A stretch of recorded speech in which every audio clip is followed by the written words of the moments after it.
Hi guys, welcome back to my channel. இன்றைக்கி எதை பற்றி பார்க்க போகிறோன்னா, கொஞ்சம் மாலை வேலையாக தான் கொஞ்சம் டைம் கிடச்சிது எனக்கு. அதனால் ஒரு வீடியோ எடுக்கலாமேன்னு வந்தேன். பார்த்தா கோழியெல்லாம் வந்து அணையறுக்க ஆரம்பிச்சிருச்சு. சரி, அப்படியே ஒரு வீடியோ எடுத்துடலாமேன்னு வந்தாச்சு. இப்போதைக்கு வந்துட்டு பெரிய கோழி மட்டும் தான் நனைஞ்சிருக்கு குஞ்சுகளோட. இன்னும் வந்து சின்ன கோழி வெளியே தான் மேய்ஞ்சிட்ருக்கு. அந்த கோழிக்கு தான் இந்த ரூம் ரெடி பண்ணியிருக்கோம்னா சாக்கு காலையில் வந்துட்டு அந்த ஈரமாக இருக்கும், எச்சமெல்லாம் போட்டு அதெல்லாம் கொண்டு போய் வெளியே போட்டு வெயிலில் காய வச்சு சாக்கை கொண்டு வந்து நீட்டாக தட்டி போட்டுருணும். அப்போ தான் அந்த டிசீஸ் எல்லாம் வராது கோழிக்கு. அரிசியெல்லாம் இந்த டைம் நிறையா வீண் பண்ணுது. அதெல்லாம் முடிச்சு அப்படியே இந்த பக்கம் வந்தோம்னா, முதல்ல வந்துட்டு நம்மக்கிட்ட ஆட்டுக்குட்டி கம்மியாக இருந்தது. அதனால் இந்த இடத்துல போட்டிருந்தோம் கோஸ்தலை வேஸ்டேஜ் எல்லாம். இப்போ வந்துட்டு நம்மக்கிட்ட ஆடெல்லாம் இல்லை, விற்றாச்சு. போன வெளியில சொல்லியிருந்தேன்.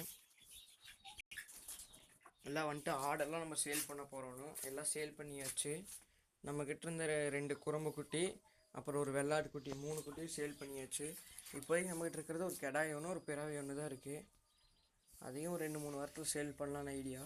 சேல் பண்ணிட்டு எல்லாமே நியூவாக வந்துட்டு சின்ன சின்ன குட்டிலாம் வாங்கி உள்ள ஒரு 4 குட்டி அந்த மாதிரி ஐடியாவில் இருக்கும். அதனால தான் கோஸ்தலையாக இங்கே பாருங்கள் எப்படி கீழே கோழியெல்லாம் பறச்சு இறஞ்சி கிடக்குது.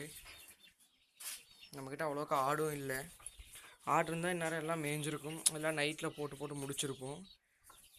ஆடு எதுவும் இல்லை. அப்படியே இந்த பக்கம் பார்த்தீங்கன்னா இந்த ஒத்த கோழி இருக்குது. இவங்க தான் நம்மக்கிட்ட முதல் பொரிச்ச குஞ்சு. லவ் பேர்ட்ஸ் கேஜ் இப்போதைக்கு எம்டியாக தான் இருக்குது,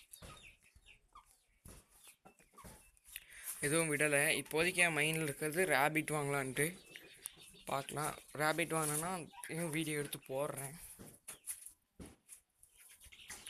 பாருங்கள், அது ஒரு குஞ்சு மட்டும் இங்கே வந்திருக்கு உள்ள. இன்னும் கோழி வந்துட்டு வெளியே தான் கட்டியிருக்கும் பாருங்கள். இன்னும் ஓட்டம் ஒன்று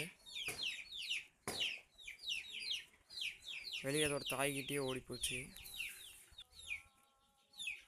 இதுதான் வந்துட்டு நம்ம புதுசாக நெட்டும் கிழவு மரம், வேலிக்காக நெட்டியிருக்கோம். இதுதான் நம்ம வீட்டு வேலி. ஸோ அதுக்காக நெட்டியிருக்கு புதுசாக.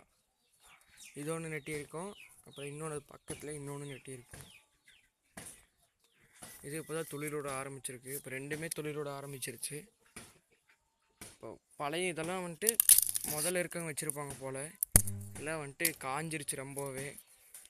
ஸோ அதனால தான் நியூவாக வச்சுருக்கோம். நம்மக்கிட்ட இருந்த அவரைக்கொடியெல்லாம் வந்துட்டு காஞ்சிருச்சு.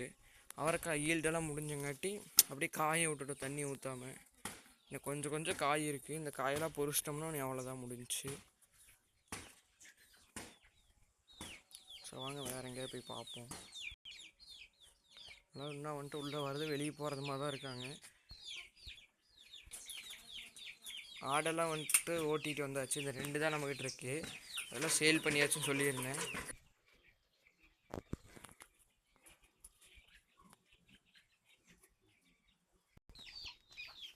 சின்ன கோழி ஒரு வழியாக உள்ளே கூப்பிட்டு வந்தாச்சு. நீ இதுவும் ஏறி அணைஞ்சிரும் மேலே. அப்படியே இந்த பக்கம் வந்து பார்த்தோம்னா சேவல் அணைஞ்சிருச்சு. அதனால் கூண்டை மூடிடலாம். வேலை ஜம்ப் பண்ணி போகிறாங்க பாருங்கலாம். அவ்வளோதான்.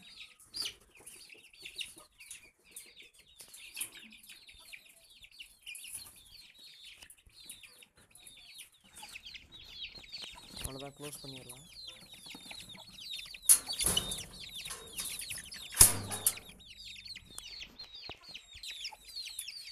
ரெண்டு கோழிக்கும் அந்த நீட்டாக சாக்கு போட்டு பக்காவாக மூடியாச்சு. ஆட்டுக்குட்டி உள்ள ஊற்றுட்டு வந்து தண்ணியெல்லாம் காமிச்சாச்சு. ஸோ அவ்வளோதான் கைஸ் வீடியோ. தேங்க்ஸ் ஃபார் வாட்சிங்.